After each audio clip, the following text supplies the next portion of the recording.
ಅನುದಿನ ಅನುಕ್ಷಣ ಮನೆಯಲ್ಲೂ ಕಲಿಯೋಣ, ಕಲಿಕೆಯ ಹೊಸ ಹಾದಿಯಲಿ ಜೊತೆಗೂಡಿ ಹೆಜ್ಜೆಯ ಹಾಕೋಣ, ಸಂತಸದಿ ಕಲಿಯೋಣ ನಮ್ಮ ಹೆಮ್ಮೆಯ ಈ ಕ್ಲಾಸಿನಲ್ಲಿ. Yes sir. Yes teacher. Present ma'am. ಮಕ್ಕಳೇ, ಚೆನ್ನಾಗಿದ್ದೀರಾ? ಪರಿಸರದ ಅಧ್ಯಯನದ ತರಗತಿಗೆ ಕಾಯ್ತಾ ಇದ್ದೀರಲ್ವಾ? ನಾನು ಸಹ ರೆಡಿಯಾಗಿ ಬಂದಿದ್ದೀನಿ. 5ನೇ ತರಗತಿಯ 7ನೆಯ ಪಾಠ ನೀರು. ಇವತ್ತು ನಾವು ನೀರಿನ ಬಗ್ಗೆ ತಿಳ್ಕೊಳ್ಳೋಣ. ಮಕ್ಕಳೇ, ನಿಮಗೆ ನೀರಂದರೆ ತುಂಬ ಇಷ್ಟ ಅಲ್ವಾ? ಸಮುದ್ರದ ನೀರಿನಲ್ಲಿ ಆಡೋದು, ನದಿ ನೀರಿನಲ್ಲಿ ಆಡೋದು ಎಲ್ಲ ತುಂಬ ಇಷ್ಟ ಅಲ್ವಾ? ಹಾಗಾದರೆ ಅಷ್ಟು ಖುಷಿ ಕೊಡ್ತಕ್ಕಂಥ ನೀರಿನ ಬಗ್ಗೆ ತಿಳ್ಕೋಬೇಕು ಅಂತ ನಿಮಗೆಲ್ಲ ಆಸೆ ಇದೆ ಅಲ್ವಾ? ನಿಮ್ಮ ಆಸೆನ ಅರ್ಥ ಮಾಡಿಕೊಂಡು ನೀರಿನ ಬಗ್ಗೆ ನಿಮ್ಗೆ ಇವತ್ತು ಹೇಳಕ್ಕೆ ಬಂದಿದ್ದೀನಿ ನಾನು. ರೆಡಿ ಇದ್ದೀರಲ್ಲ? ಪಠ್ಯಪುಸ್ತಕ, ಪೆನ್ಸಿಲ್, ನೋಟ್ ಪುಸ್ತಕ ಎಲ್ಲ ರೆಡಿ ಇಟ್ಕೊಂಡಿದ್ದೀರಲ್ವಾ?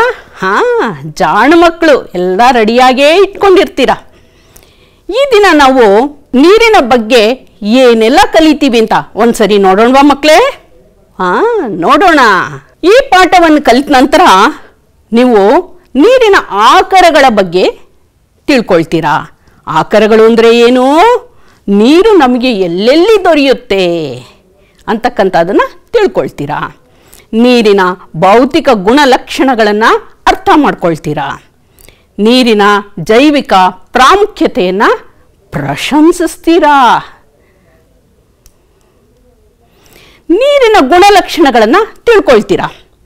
ನೀರಿನ ಮಹತ್ವ ಮತ್ತು ನೀರಿನ ಸಂರಕ್ಷಣೆಯನ್ನು ಹೇಗೆ ಮಾಡ್ಕೋಬೇಕು ಅನ್ನೋದನ್ನು ಕೂಡ ತಿಳ್ಕೊಳ್ತೀರಾ. ಸಾಂಪ್ರದಾಯಿಕ ಮತ್ತು ಆಧುನಿಕ ಜಲ ಸಂರಕ್ಷಣಾ ಕ್ರಮಗಳನ್ನು ಪರಿಶೀಲನೆ ಮಾಡ್ತೀರಾ. ನೀರಿನ ಪುನರ್ಬಳಕೆ ಬಗ್ಗೆ ಕೂಡ ನೀವು ಈ ಅಧ್ಯಾಯದಲ್ಲಿ ತಿಳ್ಕೊಳ್ತೀರಾ. ನೀರು ಜೀವಜಲ ಮಕ್ಕಳೇ. ಜೀವಂತವಾಗಿ ಜೀವಿಗಳು ಉಳಿದಿರಬೇಕು ಅಂದರೆ ಅದಕ್ಕೆ ಮುಖ್ಯವಾದ ಕಾರಣ ನೀರು. ಈ ನೀರು ಸ್ವಾಭಾವಿಕ ಸಂಪನ್ಮೂಲಗಳಲ್ಲಿ ಒಂದು. ಅದರಲ್ಲೂ ಅತ್ಯಂತ ಮುಖ್ಯವಾದ ಸಂಪನ್ಮೂಲ ಕೂಡ ಇದಾಗಿದೆ. ಎಲ್ಲ ಜೀವಿಗಳ ಮೂಲಭೂತವಾದ ಅಗತ್ಯನೇ ಈ ನೀರು. ನೀರು ಇಲ್ಲ ಅಂದರೆ ಇವತ್ತಿನ ಜಗತ್ತಿನಲ್ಲಿ ಯಾವೊಂದು ಜೀವಿನೂ ಭೂಮಿ ಮೇಲೆ ಇರಲಿಕ್ಕೆ ಸಾಧ್ಯನೇ ಇಲ್ಲ. ಇಂತಹ ನೀರು ನಮಗೆ ದ್ರವ ರೂಪದಲ್ಲಿ ಸಿಗ್ತಾ ಇದೆ. ಇದು ಒಂದು ದ್ರವ ವಸ್ತು. ನೀರಿಗೆ 3 ಥರದ ರೂಪಗಳಿದೆ ಮಕ್ಕಳೇ. ಅದು ಘನ ರೂಪದಲ್ಲಿ ಸಿಗುತ್ತೆ. ಘನ ರೂಪದಲ್ಲಿ ಹೇಗೆ ಸಿಗುತ್ತೆ? ಮಂಜುಗಡ್ಡೆಯ ರೂಪದಲ್ಲಿ, ಬೆಟ್ಟಗಳ, ಗುಡ್ಡಗಳ, ಪರ್ವತಗಳ ಶ್ರೇಣಿಗಳಲ್ಲಿ ಮಂಜುಗಡ್ಡೆಯ ರೂಪದಲ್ಲಿ ನಮಗೆ ಸಿಗುತ್ತೆ. ಮತ್ತು ಅನಿಲ ರೂಪದಲ್ಲಿ, ನೀರನ್ನು ಕಾಯಿಸಿದಾಗ ಆವಿ ಮೇಲೆ ಹೋಗುತ್ತಲ್ವಾ, ಆ ಆವಿಯ ರೂಪದಲ್ಲಿ ಕೂಡ ನಮಗೆ ನೀರು ಸಿಗುತ್ತೆ. ಮತ್ತು ನಾವೀಗ ಬಳಕೆ ಮಾಡ್ತಾ ಇರ್ತಕ್ಕಂಥ ನೀರು ಮುಖ್ಯವಾಗಿ ದ್ರವ ರೂಪದಲ್ಲಿ ಇರುತ್ತೆ. ಹೀಗಿರ್ತಕ್ಕಂಥ ಈ ನೀರು 3 ರೂಪಗಳಲ್ಲಿ ಇರ್ತಕ್ಕಂಥ ನೀರಿನಲ್ಲಿ ನಾವು ಬಳಕೆ ಮಾಡ್ತಾ ಇರತಕ್ಕಂತಹ ದ್ರವ ರೂಪದ ನೀರು ನಮಗೆ ಈ ಭೂಮಿಯ ಮೇಲೆ ಎಷ್ಟು ಭಾಗ ಇದೆ? ಕಳೆದ ತರಗತಿಯಲ್ಲಿ ನೀವು ಈಗಾಗಲೇ ತಿಳ್ಕೊಂಡಿದ್ದೀರಾ. ಆದರೂ ಒಂದ್ಸರಿ ನೆನಪಿಸ್ಕೋಬೇಕಲ್ವಾ? ನೆನಪಿಸ್ಕೊಳ್ಳೋಣ. ಭೂಮಿಯ ಮೇಲ್ಭಾಗದಲ್ಲಿ 1/4 ಭಾಗದಷ್ಟು ಮಾತ್ರನೇ ಭೂಮಿ ಇರೋದು, ಅಂದರೆ ನೆಲಭಾಗ, ನಾವು ವಾಸಿಸ್ತಕ್ಕಂಥ ಭಾಗ. ಉಳಿದ 71 ಭಾಗದಷ್ಟು ಬರೀ ನೀರೇ. ಎಷ್ಟೊಂದು ನೀರಿದೆ ಅಲ್ವಾ? ಆದರೆ ತಿಳ್ಕೋಬೇಕಾದಿದೆ ಮಕ್ಕಳೇ. ನೋಡಿ, ಭೂಮಿಯ ಮೇಲೆ ನಮಗೆ ಹೆಚ್ಚಾಗಿ ನೀರು ಎಲ್ಲಿ ಸಿಗುತ್ತೆ?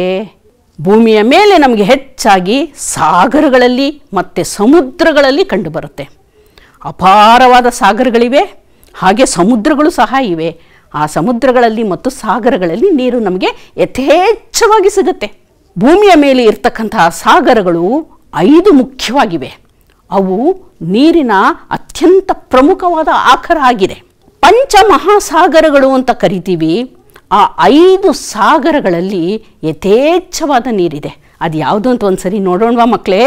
ಶಾಂತಿ ಮಹಾಸಾಗರ, ಹಿಂದೂ ಮಹಾಸಾಗರ, ಆರ್ಕ್ಟಿಕ್ ಸಾಗರ, ಅಟ್ಲಾಂಟಿಕ್ ಮಹಾಸಾಗರ, ಹಾಗೆಯೇ ಅಂಟಾರ್ಟಿಕ್ ಮಹಾಸಾಗರ. ಈ 5 ಮಹಾಸಾಗರಗಳಲ್ಲಿ ಭೂಮಿಯ ಮೇಲೆ ಯಥೇಚ್ಛವಾದ ನೀರಿದೆ. 71 ಭಾಗ ಬರೀ ನೀರೇ ಅಂತ ನಾವು ತಿಳ್ಕೊಂಡಿದ್ದೀವಿ. ಪ್ರಪಂಚದಲ್ಲಿರ್ತಕ್ಕಂತಹ ಪಂಚಮಹಾಸಾಗರಗಳು ಎಲ್ಲೆಲ್ಲಿವೆ ಅಂತ ಒಂಚೂರು ನೋಡೋಣ ಮಕ್ಕಳೇ. ನಾವು ಭೂಮಿಯ ಆಕಾರವನ್ನು ನೋಡಿದ್ದೀವಿ, ಗೋಲಾಕಾರವಾಗಿದೆ. ಉತ್ತರ ಧ್ರುವ ಮತ್ತು ದಕ್ಷಿಣ ಧ್ರುವಗಳನ್ನು ಹೊಂದಿದೆ. ಉತ್ತರ ಧ್ರುವದಲ್ಲಿ ಆರ್ಕಿಟಿಕ್ ಸಾಗರ ಇದೆ, ದಕ್ಷಿಣ ಧ್ರುವದಲ್ಲಿ ಅಂಟಾರ್ಟಿಕ್ ಮಹಾಸಾಗರ ಇದೆ. ಹಾಗೆಯೇ ಪೂರ್ವದಲ್ಲಿ ಹಿಂದೂ ಮಹಾಸಾಗರ ಇದೆ, ಪಶ್ಚಿಮದಲ್ಲಿ ಶಾಂತಿ ಮಹಾಸಾಗರವನ್ನು ನಾವು ನೋಡ್ತೀವಿ. ಸಮುದ್ರಗಳ ನೀರು ಸಹ ಪ್ರಮುಖವಾದ ನೀರಿನ ಆಕಾರಗಳೇ. ಸಾಗರಗಳು ಮತ್ತು ಸಮುದ್ರಗಳು ಭೂಮಿಯ ಮೇಲೆ ಇರ್ತಕ್ಕಂಥ ಅತ್ಯಂತ ಪ್ರಮುಖವಾದ ನೀರಿನ ಆಕಾರಗಳು. ನಮ್ಮ ದೇಶದ ಸುತ್ತ ಸಹ 1 ಸಾಗರ ಮತ್ತು 2 ಸಮುದ್ರಗಳು ಇದೆ ಮಕ್ಕಳೇ. ಅದಲ್ಲದೆ ಪ್ರಪಂಚದ ಮೇಲೆ ಅನೇಕ ಸಮುದ್ರಗಳು ಇವೆ.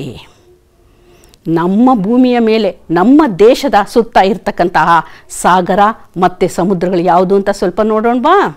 ನೋಡೋಣ. ನೋಡಿ ಮಕ್ಕಳೇ, ಇದೇ ನಮ್ಮ ಭಾರತ ದೇಶ.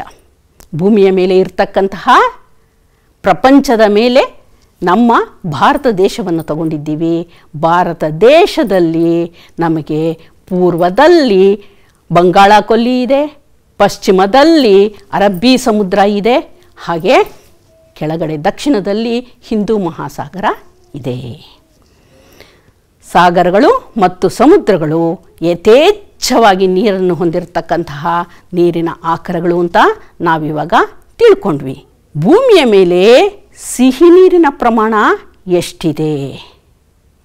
ಭೂಮಿಯ ಮೇಲೆ ಸಿಹಿ ನೀರಿನ ಪ್ರಮಾಣ 3% ಕಡಿಮೆ ಇದೆ. ಸಾಗರ ಮತ್ತು ಸಮುದ್ರಗಳಲ್ಲಿ ಯಥೇಚ್ಛವಾಗಿ ನೀರಿದ್ದರೂ ಸಹ ಅದು ಬರೀ ಉಪ್ಪು ನೀರಿನಿಂದ ಕೂಡಿರುತ್ತೆ. ನಮ್ಮ ಬಳಕೆಗೆ ಹೆಚ್ಚೋದು ಯೋಗ್ಯ ಆಗಿರಲ್ಲ. ಅದನ್ನು ನಾವು ಬಳಕೆ ಮಾಡೋದಿಲ್ಲ. ನಮ್ಮ ಬಳಕೆಗೆ ಬೇಕು ಅಂದರೆ ನಮಗೆ ಸಿಹಿ ನೀರು ಬೇಕು. ಆದರೆ ಸಿಹಿ ನೀರಿನ ಪ್ರಮಾಣ ಎಷ್ಟಿದೆ ಅಂತ ಈಗ ನಾವು ನೋಡೋಣ. ಭೂಮಿಯ ಮೇಲೆ ಇರ್ತಕ್ಕಂತಹ ಸಿಹಿ ನೀರಿನ ಪ್ರಮಾಣ 3% ಕಡಿಮೆ ಇದೆ. ನೋಡಿ ಮಕ್ಕಳೇ, ನಾವು ಭೂಮಿಯ ಮೇಲೆ 29 ಭಾಗ ನೆಲ ಮತ್ತು 71 ಭಾಗ ನೀರು ಅಂತ ನೋಡಿದ್ವಿ. ಆ 71 ಭಾಗದಲ್ಲಿ ಹೆಚ್ಚಿನ ಅಂಶ ಸಮುದ್ರ ಮತ್ತು ಸಾಗರಗಳ ಉಪ್ಪು ನೀರೇ ಆಗಿದೆ. ಇನ್ನು ಉಳಿದಿರತಕ್ಕಂಥ ಈ 71 ಭಾಗ ನೀರಿನಲ್ಲಿ 100 ಭಾಗಗಳನ್ನು ಮಾಡಿದ್ದೆ ಆದಲ್ಲಿ ನಮಗೆ ಸಿಗ್ತಕ್ಕಂತಹ ಸಿಹಿ ನೀರಿನ ಪ್ರಮಾಣ ಕೇವಲ 3% ಮಾತ್ರ. ಆ 3 ಭಾಗದಲ್ಲೂ ಸಿಹಿ ನೀರಿನ ಪ್ರಮಾಣ ನೀವು ನೋಡ್ತಾ ಇದ್ದೀರಾ ಚಾರ್ಟಲ್ಲಿ, 3% ಇನ್ನು ಆ 3 ಪ್ರಮಾಣದಲ್ಲೂ 2 ಪ್ರಮಾಣ 2% ನೀರು ಮಂಜುಗಡ್ಡೆಯಾಗಿದೆ. 1% ಮಾತ್ರ ನಮ್ಮ ಬಳಕೆಗೆ ಯೋಗ್ಯವಾಗಿದೆ. ಈಗ ತಿಳಿತಲ್ಲ ಮಕ್ಕಳೇ, ನೀರು ಯಥೇಚ್ಛವಾಗಿಯೇ ಇದ್ದರೂ ಸಹ ನಮ್ಮ ಬಳಕೆಗೆ ಯೋಗ್ಯವಾಗಿರ್ತಕ್ಕಂತಹ ನೀರು 1% ಮಾತ್ರ. ಆದ್ದರಿಂದ ನೀರಿನ ಬಗ್ಗೆ ನಾವು ಸದಾ ಜಾಗೃತರಾಗಿರಬೇಕು. ನೀರಿನ ಸಂರಕ್ಷಣೆಯ ಬಗ್ಗೆ ಸದಾ ಎಚ್ಚರವಾಗಿ ಇರಬೇಕು. ಮಕ್ಕಳೇ, ಇಲ್ಲಿಯವರೆಗೂ ನೀವು ಸಮುದ್ರದಲ್ಲಿ ನೀರು ಎಷ್ಟಿದೆ, ಸಾಗರಗಳು ಎಷ್ಟಿವೆ ಇವೆಲ್ಲ ತಿಳ್ಕೊಂಡ್ರಿ. ಇನ್ನು ನಮ್ಮ ಬಳಕೆಗೆ ಯೋಗ್ಯವಾಗಿರ್ತಕ್ಕಂತಹ ನೀರು ಸಿಹಿ ನೀರು ಮಾತ್ರ, ಅದು 1% ಮಾತ್ರ ಇದೆ ಅಂತಲೂ ತಿಳ್ಕೊಂಡ್ರಿ. ಈಗ ನೀವು ಬಳಸ್ತಾ ಇದ್ದೀರಲ್ಲ ಮನೆಯಲ್ಲಿ, ಆ ನೀರು ನಿಮಗೆ ಎಲ್ಲೆಲ್ಲಿಂದ ದೊರಕ್ತಾ ಇದೆ ಅಂತ ಒಂದು ಸ್ವಲ್ಪ ಯೋಚನೆ ಮಾಡ್ತೀರಾ ಮಕ್ಕಳೇ? ಯೋಚನೆ ಮಾಡಿ ಹೇಳಿ ನೋಡೋಣ. ಪಟ್ಟಿ ಮಾಡಿದ್ದೀರಲ್ಲ, ಒಂದೊಂದನ್ನೇ ನೋಡ್ತಾ ಹೋಗೋಣವಾ? ಆಯಿತು, ನೋಡೋಣ. ನದಿಗಳು, ನಮಗೆ ಸಿಹಿ ನೀರಿನ ಆಕರಗಳು ಮುಖ್ಯವಾಗಿರ್ತಕ್ಕಂಥದ್ದು ನದಿಗಳು, ಚಿಲುಮೆಗಳು, ಹಿಮಗಡ್ಡೆಗಳು, ಬಾವಿ, ಕೆರೆ, ಜಲಾಶಯ, ಕಾಲುವೆ. ಇದಿಷ್ಟು ನಮಗೆ ನೀರು ದೊರಕತಕ್ಕಂಥ ಆಕರಗಳು. ಮುಂದೆ ಒಂದೊಂದರ ಬಗ್ಗೆನೇ ತಿಳ್ಕೊಳ್ತಾ ಹೋಗೋಣ ಮಕ್ಕಳೇ. ನದಿಗಳು, ನಾವು ಸಾಕಷ್ಟು ಕಡೆ ನದಿಗಳನ್ನು ನೋಡಿದ್ದೀವಲ್ಲ, ನದಿಗಳಲ್ಲಿ ಆಟವನ್ನೂ ಆಡಿದ್ದೀವಿ. ಎಷ್ಟೊಂದು ಜಲರಾಶಿ ಅಲ್ವಾ, 1% ಇರ್ತಕ್ಕಂತಹ ಜಲರಾಶಿಯೇ ಅಷ್ಟೊಂದಿದೆ ಅಂತಂದರೆ ಯೋಚನೆ ಮಾಡಬೇಕು ನೀರಿನ ಬಗ್ಗೆ ಅಲ್ವಾ. ಹಾಂ, ನೀರಿನ ಆಕಾರ ನದಿಗಳು. ನದಿ ನೀರಿಗೆ ಮಳೆಯೇ ಆಧಾರ. ಎಷ್ಟು ಚೆನ್ನಾಗಿ ಮಳೆ ಬರುತ್ತೋ ಅಷ್ಟು ನದಿಗಳು ತುಂಬಿ ಹರಿಯುತ್ತವೆ. ನಮ್ಮ ದಕ್ಷಿಣ ಭಾರತದಲ್ಲಂತೂ ನದಿಗಳಿಗೆ ಮಳೆಯ ನೀರೇ ಆಧಾರ. ಉತ್ತರ ಭಾರತದಲ್ಲಿ ಮಳೆಯ ನೀರಲ್ಲದೆ ಹಿಮಪರ್ವತಗಳು ಕರಗಿ ಸಹ ನದಿಗೆ ನೀರನ್ನು ತುಂಬುತ್ತವೆ. ಹೀಗಾಗಿ ಉತ್ತರ ಭಾರತದಲ್ಲಿ ಮಳೆಗಾಲದಲ್ಲಿ ಮತ್ತು ಬೇಸಿಗೆಯಲ್ಲಿ ಕೂಡ ನದಿಗಳು ತುಂಬಿ ಹರಿಯುತ್ತವೆ. ಮತ್ತು ನದಿಗಳಿಗೆ ಒಂದು ಗುಣ ಇದೆ ಮಕ್ಕಳೇ, ಅದು ನಿರ್ದಿಷ್ಟವಾದ ಮಾರ್ಗದಲ್ಲಿಯೇ ಹರಿಯುತ್ತೆ. ಅದನ್ನೇ ನಾವು ನದಿ ಪಾತ್ರ ಅಂತ ಕೂಡ ಕರಿತೀವಿ. ನದಿಗಳು ಯಾವಾಗಲೂ ನಿರ್ದಿಷ್ಟವಾದ ಮಾರ್ಗದಲ್ಲಿಯೇ ಹರಿಯುತ್ತವೆ. ಎಲ್ಲ ನದಿಗಳು ಹರಿದು ಕೊನೆಗೆ ಸಾಗರವನ್ನು ಹೋಗಿ ಸೇರುತ್ತವೆ. ಎಲ್ಲ ನದಿಗಳು ಹರಿದು ಸಾಗರವನ್ನು ಹೋಗಿ ಸೇರುತ್ತವೆ. ಇನ್ನು ನಮ್ಮ ರಾಜ್ಯದಲ್ಲಿರ್ತಕ್ಕಂಥ ಮುಖ್ಯವಾದ ನದಿಗಳು, ನಮ್ಮ ಕರ್ನಾಟಕ ರಾಜ್ಯದ ನದಿ ಯಾವುದು ಅನ್ನೋಷ್ಟೊತ್ತಿಗೆ ಕೂಡಲೇ ಹೇಳ್ತೀರಾ ಕಾವೇರಿ ಅಂತ ಅಲ್ವಾ. ಕನ್ನಡ ನಾಡಿನ ಜೀವನದಿ ಕಾವೇರಿ ನಿಮಗೆಲ್ಲ ಗೊತ್ತೇ ಇದೆ.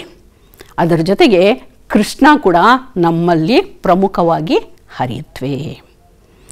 ಕಾವೇರಿ ಮತ್ತು ಕೃಷ್ಣ ನದಿಗಳು ನಮ್ಮ ಕರ್ನಾಟಕ ರಾಜ್ಯದಲ್ಲಿ ಹರಿಯತಕ್ಕಂಥ ಪ್ರಮುಖವಾದ ನದಿಗಳು ಆಗಿದೆ. ಕಾವೇರಿ ಕರ್ನಾಟಕದಲ್ಲಿಯೇ ಹುಟ್ಟಿ ಹೆಚ್ಚು ಭಾಗ ಕರ್ನಾಟಕದಲ್ಲಿ ಹರಿಯುತ್ತೆ.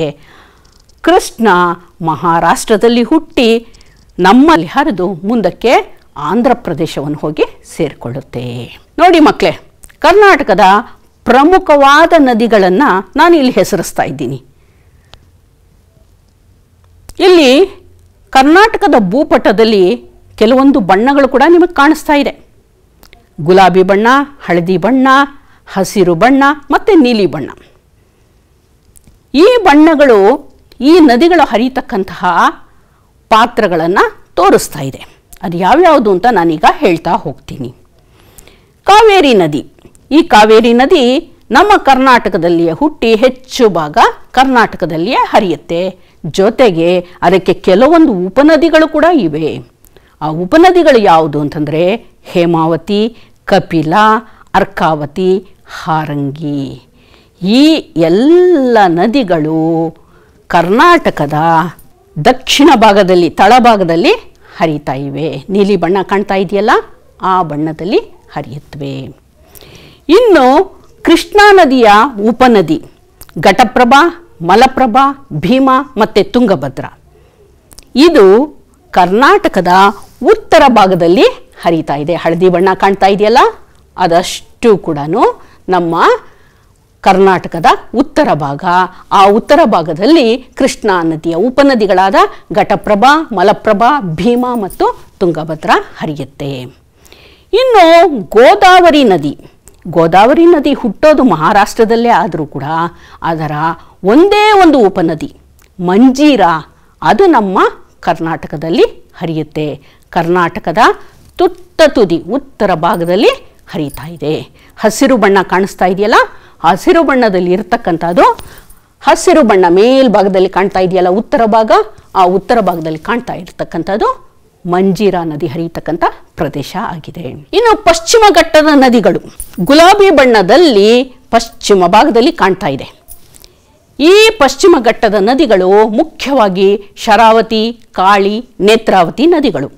ಇದು ಪಶ್ಚಿಮ ಘಟ್ಟಗಳಲ್ಲಿಯೇ ಹುಟ್ಟಿ ಪಶ್ಚಿಮಾಭಿಮುಖವಾಗಿ ಹರಿಯುತ್ತೆ. ಹಾಗಾದರೆ ಇಷ್ಟೇನಾ ನಮ್ಮ ಕರ್ನಾಟಕದಲ್ಲಿ ಇರ್ತಕ್ಕಂಥ ನದಿಗಳು ಅಂತ ಕೇಳ್ತಾ ಇದ್ದೀರಾ? ಇಲ್ಲ, ಇನ್ನೂ ಸಾಕಷ್ಟು ನದಿಗಳಿವೆ. ನಾನು ಕೆಲವೊಂದನ್ನು ಮಾತ್ರ ಮುಖ್ಯವಾಗಿ ನಿಮಗೆ ಈ ಸಂದರ್ಭದಲ್ಲಿ ಹೇಳಿದ್ದೀನಿ. ನೀವು ಭೂಪಟದಲ್ಲಿ ಉಳಿದಿರ್ತಕ್ಕಂತಹ ನದಿಗಳನ್ನು ಹುಡುಕಿ ಪಟ್ಟಿ ಮಾಡಬೇಕು. ಮಾಡ್ತೀರಲ್ವ ಮಕ್ಕಳೇ?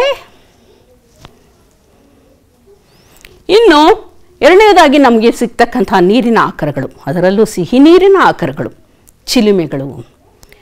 ಭೂಮಿಯ ಕೆಳಭಾಗದಲ್ಲಿ ಬಿದ್ದ ಮಳೆಯ ನೀರೆಲ್ಲ ಸಂಗ್ರಹಗೊಂಡು ಅಂತರ್ಜಲವಾಗುತ್ತೆ. ಈ ಅಂತರ್ಜಲವು ಕೆಲವೊಂದು ಸಮಯದಲ್ಲಿ ಒತ್ತಡಕ್ಕೆ ಒಳಗಾಗಿ ರಂಧ್ರಗಳ ಮೂಲಕ ಮೇಲೆ ಚಿಮ್ಮುತ್ತೆ. ಈ ರೀತಿ ಚಿಮ್ತಕ್ಕಂಥದ್ದನ್ನು ಚಿಲುಮೆಗಳು ಅಥವಾ ಬುಗ್ಗೆಗಳು, ನೀರಿನ ಬುಗ್ಗೆಗಳು ಅಂತ ಕೂಡ ನಾವು ಕರಿತೀವಿ. ಇದು ತಣ್ಣೀರು ಕೂಡ ಆಗಿರುತ್ತೆ, ಕೆಲವೊಂದು ಸಂದರ್ಭಗಳಲ್ಲಿ ಬಿಸಿ ನೀರು ಕೂಡ ಆಗಿರುತ್ತೆ. ಒಂದು ಚಿಲುಮೆಯ ಚಿತ್ರವನ್ನು ನಾವು ನೋಡೋಣ ಅಲ್ವಾ ಮಕ್ಕಳೇ? ನೋಡಿ, ನೀರು ಯಾವ ರೀತಿ ಮೇಲಕ್ಕೆ ಚಿಮ್ಮುತ್ತಾ ಇದೆ. ಭೂಮಿಯಿಂದ ಮೇಲ್ಭಾಗಕ್ಕೆ ಚಿಲುಮೆಗಳು ಚಿಮ್ಮುತ್ತವೆ. ನೀರಿನ ಆಕರ ಹಿಮಗಡ್ಡೆಗಳು. ಬೇಸಿಗೆಯಲ್ಲಿ ಸೂರ್ಯನ ಶಾಖಕ್ಕೆ ಪರ್ವತಗಳ ಮೇಲಿನ ಹಿಮಗಡ್ಡೆಗಳು ಕರಗಿ ನೀರಾಗಿ ಹರಿದು ನದಿಗಳನ್ನು ಸೇರುತ್ತವೆ.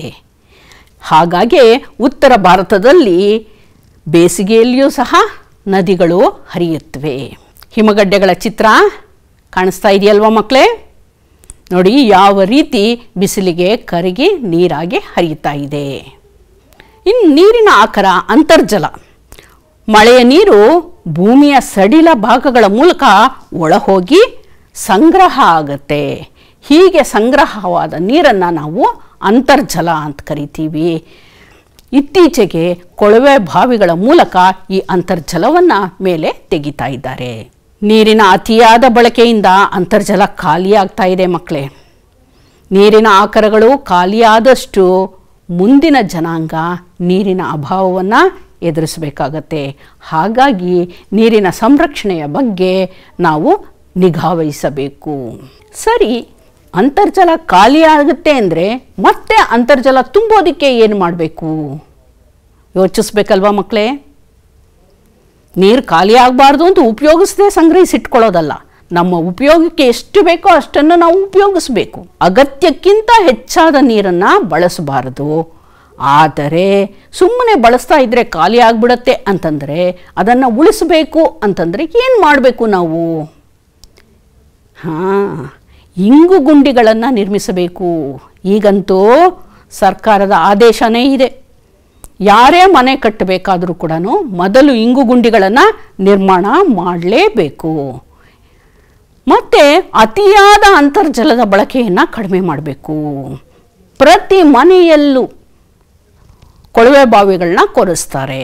20 ಮೀಟರ್ 30 ಮೀಟರ್ಗೆಲ್ಲ ಕೊಳವೆ ಬಾವಿಗಳು ಹಾಕ್ತಾ ಹೋದರೆ ಎಷ್ಟಂತ ನೀರನ್ನು ಪೂರೈಸುತ್ತೆ ಅಂತರ್ಜಲ? ಹೀಗಾಗಿ ಕೊಳವೆ ಬಾವಿಗಳ ಸಂಖ್ಯೆಯನ್ನು ಕಡಿಮೆ ಮಾಡಬೇಕು. ಮತ್ತು ನೀರನ್ನು ಒಮ್ಮೆ ಬಳಸಿದ್ದನ್ನು ಮತ್ತೆ ಬಳಸ್ತಕ್ಕಂತಹ ಪ್ರಯೋಗಗಳು ಆಗಬೇಕು. ನೀರಿನ ಪುನರ್ಬಳಕೆ ಆಗಬೇಕು. ಮುಂದಿಂದು ನೀರಿನ ಆಕರ ಬಾವಿಗಳು. ಭೂಮಿಯ ಮೇಲ್ಪದರವನ್ನು ಸ್ವಲ್ಪ ಭಾಗ ಕೊರೆದಾಗ ನಮಗೆ ನೀರು ಸಿಗುತ್ತೆ. ಆ ನೀರೇ ಬಾವಿ ನೀರು. ಹೆಚ್ಚು ಆಳಕ್ಕೆ ಆಗಿದಾಗ, ಹೆಚ್ಚು ಆಳಕ್ಕೆ ಕೊರೆದಾಗ ಸಿಗ್ತಕ್ಕಂಥದ್ದು ಅಂತರ್ಜಲ. ಒಂದು 20 ಅಡಿ 25 ಅಡಿ ಆಳ ತೋಡಿದಾಗ ಸಿಗ್ತಕ್ಕಂಥದ್ದು ಬಾವಿಯ ನೀರು. ಈ ಬಾವಿಗಳಲ್ಲಿ 2 ವಿಧ ಇದೆ ಮಕ್ಕಳೇ. ಒಂದು ತೆರೆದ ಬಾವಿ, ಇನ್ನೊಂದು ಕೊಳವೆ ಬಾವಿ. ನೋಡಿ, ಕಾಣಿಸ್ತಾ ಇದೆ ನಿಮಗೆ ಚಿತ್ರದಲ್ಲಿ ತೆರೆದ ಬಾವಿ. ಎಷ್ಟು ದೊಡ್ಡದಾಗಿದೆಯಲ್ಲ. ಇದನ್ನು ಕಪಿಲೆ ಬಾವಿ ಅಂತ ಕೂಡ ಕರೀತಾರೆ. ಆನಂತರ ಮನೆಗಳಲ್ಲಿ ಉಪಯೋಗಕ್ಕೆ ಸೇದು ಬಾವಿಗಳನ್ನು ಉಪಯೋಗಿಸ್ತಾ ಇದ್ರು. ಇನ್ನು ಕೊಳವೆ ಬಾವಿ. ಕೊಳವೆ ಬಾವಿಗಳಲ್ಲಿ ಚಿತ್ರದಲ್ಲಿ ಕಾಣ್ತಾ ಇದ್ದೀರಾ, ಈ ರೀತಿ ಆಳವಾಗಿ ತೋಡಿರ್ತಾರೆ. ಕೊಳವೆಗಳನ್ನು ಅಳವಡಿಸಿ ಅಲ್ಲಿಂದ ಮೋಟರನ್ನು ಹಾಕಿ ನೀರನ್ನು ಮೇಲೆತ್ತುಕೊಳ್ತಾರೆ. ಇದು ಕೊಳವೆ ಬಾವಿಗಳು. ಹ್ಯಾಂಡ್ ಪಂಪ್ ಮೂಲಕ ಕೂಡ ನೀರನ್ನು ಮೇಲೆತ್ತುವಂಥ ವ್ಯವಸ್ಥೆ ಮಾಡಿಕೊಂಡಿರ್ತಾರೆ. ನೀರಿನ ಆಕರ ಕೆರೆಗಳು. ಮಳೆಯ ನೀರನ್ನು ಸಂಗ್ರಹಿಸೋದಕ್ಕೆ ಮೊದಲು ಮನುಷ್ಯ ಕೃತಕವಾಗಿ ತಗ್ಗುಗಳನ್ನು ನಿರ್ಮಿಸ್ತಾ ಇದ್ದ. ಮಳೆ ಬಂದಾಗ ಅದರಲ್ಲಿ ನೀರು ತುಂಬಿಕೊಳ್ತಾ ಇತ್ತು. ಆ ನೀರನ್ನು ಜನವಸತಿ ಪ್ರದೇಶದ ಜನರೆಲ್ಲ ಬಳಸ್ತಾ ಇದ್ರು. ಆದರೆ ಇದಕ್ಕೆ ಹೆಚ್ಚು ನೀರನ್ನು ಹಿಡಿದಿಟ್ಕೊಳ್ಳೋ ಸಾಮರ್ಥ್ಯ ಇರ್ತಾ ಇರಲಿಲ್ಲ. ಕಡಿಮೆ ನೀರನ್ನು ಮಾತ್ರ ಇದು ಸಂಗ್ರಹಿಸ್ತಾ ಇತ್ತು. ಕೆರೆಯ ಚಿತ್ರವನ್ನು ನೋಡಿ ಮಕ್ಕಳೇ. ಇನ್ನು ನೀರಿನ ಆಕಾರ ಜಲಾಶಯ. ನದಿಗಳಿಗೆ ಅಡ್ಡಲಾಗಿ ದೊಡ್ಡದಾಗಿ ಕಟ್ಟೆಗಳನ್ನು ಕಟ್ಟಿ ಹೆಚ್ಚಿನ ಪ್ರಮಾಣದ ನೀರನ್ನು ಸಂಗ್ರಹಿಸ್ತಾರೆ. ಈ ರೀತಿ ಸಂಗ್ರಹಿಸೋದಕ್ಕೆ ಜಲಾಶಯ ಅಂತ ಹೆಸರು. ಈ ಜಲಾಶಯಗಳು ವರ್ಷ ಪೂರ್ತಿ ನೀರನ್ನು ಒದಗಿಸಿಕೊಡುತ್ತೆ. ಅಷ್ಟೇ ಅಲ್ಲ, ದೂರದ ಪ್ರದೇಶಗಳಿಗೂ ಕೂಡ ಇದು ನೀರನ್ನು ಪೈಪುಗಳ ಮುಖಾಂತರ ಒದಗಿಸುತ್ತೆ. ನಮ್ಮ ಮೈಸೂರಿನಲ್ಲಿ ಇರ್ತಕ್ಕಂತಹ ಕೃಷ್ಣರಾಜಸಾಗರ ಜಲಾಶಯ ಹೇಗೆ ತುಂಬಿ ಹರಿತಾ ಇದೆ ನೋಡಿ. ಹಿಂದೆ ಇರ್ತಕ್ಕಂಥದ್ದು ಕಾಣಿಸ್ತಾ ಇದೆಯಲ್ಲ, ಕಟ್ಟೆಯಿಂದ ಹಿಂದಕ್ಕೆ ಕಾಣ್ತಾ ಇದೆಯಲ್ಲ, ಅದು ನದಿಯ ನೀರು. ಅದಕ್ಕೆ ಅಡ್ಡಲಾಗಿ ಈ ಕಟ್ಟೆಯನ್ನು ಕಟ್ಟಲಾಗಿದೆ. ಈ ಕಟ್ಟೆಗೆ ತೂಬುಗಳನ್ನು ನಿರ್ಮಿಸಿರ್ತಾರೆ, ಅಂದರೆ ಬಾಗಿಲುಗಳ ಥರ ಇರುತ್ತೆ. ಯಾವಾಗ ಜಲಾಶಯದ ನೀರು ಮೇಲ್ಮಟ್ಟಕ್ಕೆ ಬರುತ್ತೋ, ತುಂಬುತ್ತೋ, ಆವಾಗ ಈ ಒಂದೊಂದೇ ತೂಬಿನ ಬಾಗಿಲುಗಳನ್ನು ತೆಗಿತಾರೆ. ಆಗ ತೆಗೆದಾಗ ಮುಂದಕ್ಕೆ ನೀರು ಈ ರೀತಿ ಹರಿದು ಹೋಗುತ್ತೆ. ಇಷ್ಟೆಲ್ಲ ನೀರಿನ ಆಕಾರಗಳನ್ನು ನಾವು ನೋಡಿದ್ವಲ್ಲ ಮಕ್ಕಳೇ. ಹಾಗಾದರೆ ಇವುಗಳಿಗೆಲ್ಲ ನೀರು ಎಲ್ಲಿಂದ ಬರುತ್ತೆ ಮಕ್ಕಳೇ? ಯೋಚನೆ ಮಾಡಿ ನೋಡೋಣ. ಇವೆಲ್ಲ ಹೇಗೆ ತುಂಬುತ್ತೆ? ಈ ಎಲ್ಲ ಆಕಾರಗಳಿಗೂ ನೀರು ತುಂಬಬೇಕು ಅಂದರೆ ಮಳೆಯಾಗಬೇಕು. ಇನ್ನು ಕರ್ನಾಟಕದಲ್ಲಿ ಇರ್ತಕ್ಕಂಥ ಕೆಲವೊಂದು ಅಣೆಕಟ್ಟುಗಳನ್ನ ನಾನು ನಿಮಗೆ ತೋರಿಸ್ತಾ ಇದ್ದೀನಿ. ಈಗ ನಾನು ತೋರಿಸ್ತಾ ಇರ್ತಕ್ಕಂತಹ ಮೊದಲನೇ ಜಲಾಶಯ ಆಲಮಟ್ಟಿ ಜಲಾಶಯ. ಇದು ಬಾಗಲಕೋಟೆ ಜಿಲ್ಲೆಯಲ್ಲಿ ಇದೆ. ಎರಡನೆಯ ಜಲಾಶಯ ಗಾಜನೂರು ಜಲಾಶಯ. ಮೂರನೇದಾಗಿ ತುಂಗಭದ್ರಾ ಜಲಾಶಯ. ಈ ತುಂಗಭದ್ರಾ ಜಲಾಶಯವನ್ನು ನಾವು ಹೊಸಪೇಟೆಯಲ್ಲಿ ನೋಡಬಹುದು. ಇಷ್ಟಲ್ಲದೆ 20ಕ್ಕೂ ಹೆಚ್ಚು ಜಲಾಶಯಗಳು ನಮ್ಮ ಕರ್ನಾಟಕದಲ್ಲಿವೆ. ಅವುಗಳ ಎಲ್ಲ ಪಟ್ಟಿಯನ್ನು ನೀವು ತಯಾರಿಸ್ತೀರಲ್ವ ಮಕ್ಕಳೇ? ಇಷ್ಟೆಲ್ಲ ನಾವು ನೀರಿನ ಬಗ್ಗೆ ತಿಳ್ಕೊಂಡ್ವಿ. ಒಂದು ಆಲೋಚನೆ ಮಾಡೋಣವಾ? ನಮ್ಮ ಹಿರಿಯರು ಕೆರೆ, ಕುಂಟೆ, ಕಲ್ಯಾಣಿಗಳನ್ನು ನಿರ್ಮಿಸಿ ನೀರನ್ನು ರಕ್ಷಣೆ ಮಾಡ್ತಾ ಇದ್ರು. ಮಳೆ ಬಂದಾಗಷ್ಟೇ ಉಪಯೋಗಿಸ್ತಾ ಇದ್ದಿದ್ದಲ್ಲ, ಕೆರೆ, ಕುಂಟೆ, ಕಲ್ಯಾಣಿಗಳನ್ನು ಕಟ್ಟಿ ಮುಂದೆ ಕೆಲವೊಂದು ತಿಂಗಳುಗಳ ಕಾಲ ನೀರು ಉಳ್ಕೊಳ್ಳೋದಕ್ಕೆ ವ್ಯವಸ್ಥೆ ಮಾಡ್ಕೊಳ್ತಾ ಇದ್ರು. ಆದರೆ ಈಗ ಅಣೆಕಟ್ಟುಗಳನ್ನು ನಿರ್ಮಿಸಿ ನೀರನ್ನು ಹೆಚ್ಚಿನ ಪ್ರಮಾಣದಲ್ಲಿ ಸಂರಕ್ಷಣೆ ಮಾಡಲಾಗ್ತಾ ಇದೆ. ಇವುಗಳಲ್ಲಿ ಯಾವುದು ಪರಿಸರ ಸ್ನೇಹಿಯಾಗಿದೆ? ಕೆರೆ, ಕುಂಟೆ, ಕಲ್ಯಾಣಿಗಳು ಪರಿಸರ ಸ್ನೇಹಿಯಾಗಿದೆಯಾ? ಅಣೆಕಟ್ಟುಗಳು ಪರಿಸರ ಸ್ನೇಹಿಯಾಗಿದೆಯಾ? ಯೋಚನೆ ಮಾಡಬೇಕಲ್ವಾ ಮಕ್ಕಳೇ? ಯೋಚನೆ ಮಾಡ್ತಾ ಇದ್ದೀರಲ್ವಾ?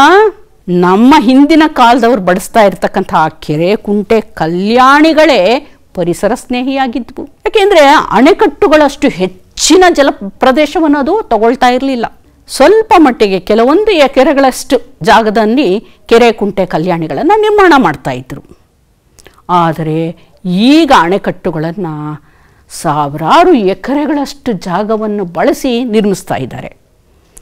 ಇದರಿಂದ ಮೊದಲನೇದಾಗಿ ಅಲ್ಲಿ ವಾಸ ಮಾಡ್ತಾ ಇದ್ದಂತಹ ಜನಗಳಿಗೆ ತೊಂದರೆ. ಅವರು ಆ ಜಾಗಕ್ಕೆ ಒಗ್ಗಿ ಹೋಗಿರ್ತಾರೆ, ಅವರನ್ನು ಬೇರೆ ಕಡೆಗೆ ಸ್ಥಳಾಂತರಿಸ್ತಾರೆ.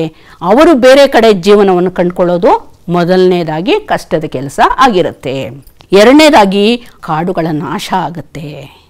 ಅಷ್ಟೇ ಅಲ್ಲ ಮಕ್ಕಳೇ, ಆ ಗಿಡ ಮರಗಳಲ್ಲಿ ವಾಸ ಮಾಡ್ತಾ ಇದ್ದಂತಹ ಪಕ್ಷಿಗಳು, ಆ ಕಾಡಿನಲ್ಲಿ ವಾಸ ಮಾಡ್ತಾ ಇದ್ದಂತಹ ಪ್ರಾಣಿಗಳು ಎಲ್ಲವೂ ನೆಲೆ ತಪ್ಪುತ್ತವೆ. ಹೌದಲ್ವಾ ಮಕ್ಕಳೇ? ಹೀಗೆಲ್ಲ ಮಾಡೋದ್ರಿಂದ ಎಷ್ಟೊಂದು ತೊಂದರೆ ಆಗುತ್ತೆ. ಆದರೂ ಕೂಡ ಈಗಿನ ಜನಸಂಖ್ಯೆಗೆ ಅನುಗುಣವಾಗಿ ನೀರಿನ ಅಗತ್ಯ ಕೂಡ ನಮಗೆ ಇದೆ. ಹಾಗಾಗಿ ಅನಿವಾರ್ಯವಾಗಿ ನಾವು ಅಣೆಕಟ್ಟುಗಳನ್ನು ಕಟ್ಟಬೇಕಾಗಿದೆ. ಹೀಗೊಂದು ಚಟುವಟಿಕೆ ಮಾಡಿ ಮಕ್ಕಳೇ.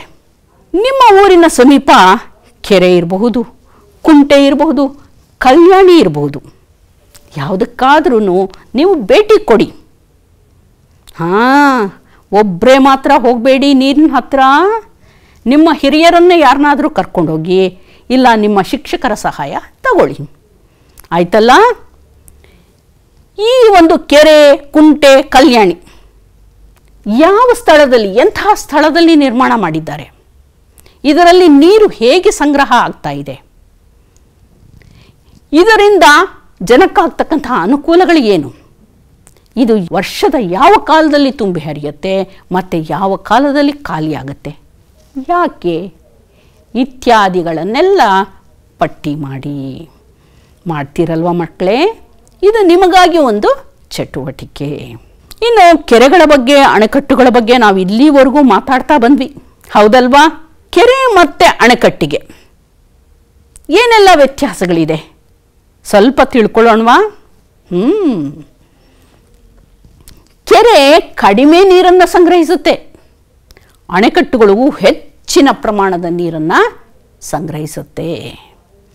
ಕೆರೆ ವರ್ಷದ ಕೆಲವು ತಿಂಗಳುಗಳು ಮಾತ್ರ ನೀರನ್ನು ಕೊಡುತ್ತೆ, ಆದರೆ ಅಣೆಕಟ್ಟುಗಳು ಇಡೀ ವರ್ಷ ನೀರನ್ನು ಒದಗಿಸುತ್ತೆ. ಕೆರೆ ನೀರಿಗೆ ಮಳೆನೇ ಆಧಾರ, ಮಳೆ ಬಂದರೆ ಮಾತ್ರ ಕೆರೆ ತುಂಬುತ್ತೆ. ಅಣೆಕಟ್ಟುಗಳು ಹಾಗಲ್ಲ, ಹರಿತಾ ಇರ್ತಕ್ಕಂತಹ ನದಿಗೆ ಅಡ್ಡಲಾಗಿ ಅಣೆಕಟ್ಟನ್ನು ಕಟ್ತಾರೆ. ಹಾಗಾಗಿ ಅಣೆಕಟ್ಟಿನಲ್ಲಿ ನಮಗೆ ಸದಾ ನೀರಿನ ಲಭ್ಯತೆ ಇರುತ್ತೆ. ಇನ್ನು ಕೆರೆಯ ಉಪಯೋಗಗಳು, ಕೆರೆಯ ನೀರನ್ನು ನಾವು ಯಾವ್ಯಾವುದಕ್ಕೆ ಬಳಸ್ತೀವಿ ಯೋಚನೆ ಮಾಡಿ ಮಕ್ಕಳೇ.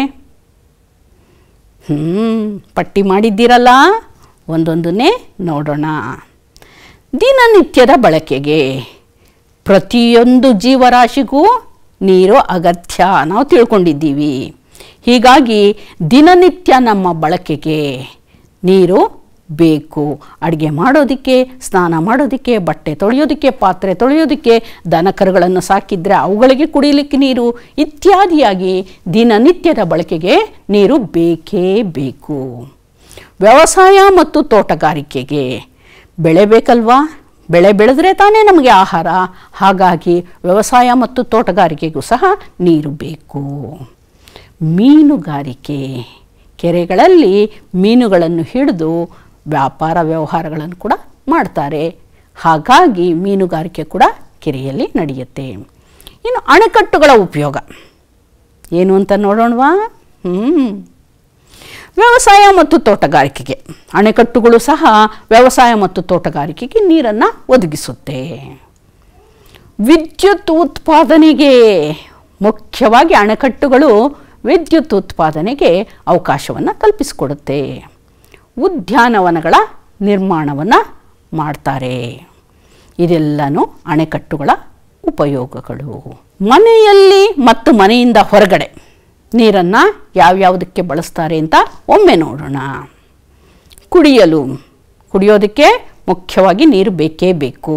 ಹಾಗಾಗಿ ಕುಡಿಯೋದಕ್ಕೆ, ಅಡುಗೆ ಮಾಡಲು, ದಿನನಿತ್ಯದ ಕೆಲಸಕ್ಕೆ. ಇನ್ನು ಮನೆಯಿಂದ ಹೊರಗೆ ಯಾವ್ಯಾವುದಕ್ಕೆ ಬಳಸ್ತಾರೆ?